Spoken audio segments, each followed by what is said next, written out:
आज हम बात कर रहे हैं गागरोन दुर्ग की। बहुत ही महत्वपूर्ण दुर्ग है, ये झालावाड़ में स्थित है।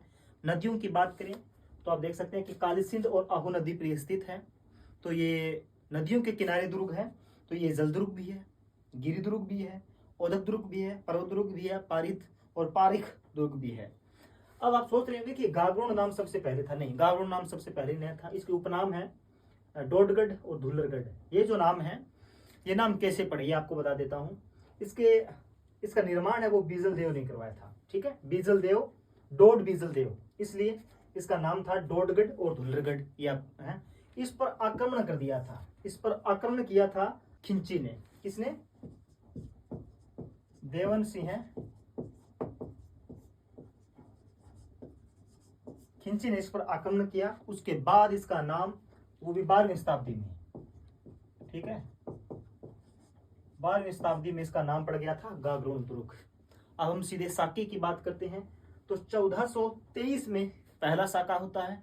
और ये पहला साका, इस पर कौन आक्रमण करता है? तो मालवा के राजा थे, मालवा के राजा थे शाह, होसंग शाह। ठीक है, होसंग शाह राजा थे और उन्होंने अचलदास खिंची पर आक्रमण किया था। तो पहला साका हुआ था अचलदास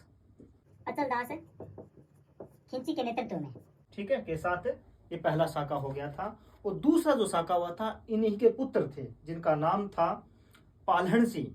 ठीक है, पालहन सिंह नाम था। और उस पर आक्रमण किया था किसने? महमूद गजनवी ने। इस पर आक्रमण किया था महमूद गजनवी ने। और ये 1444 में हुआ था, ये 1444 में। और महमूद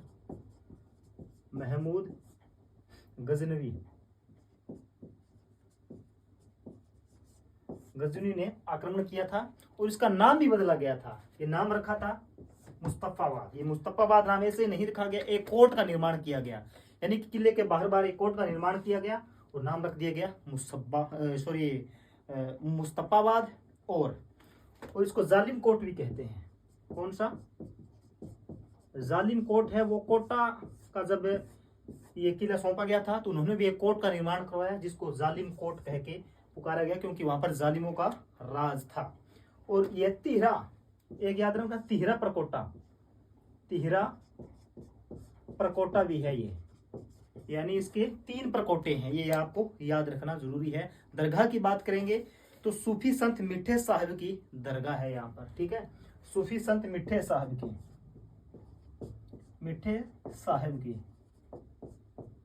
की दरगाह है। और एक विशाल जोहर कुंड बना गया है। ये चीजें हैं गागरोन दुर्ग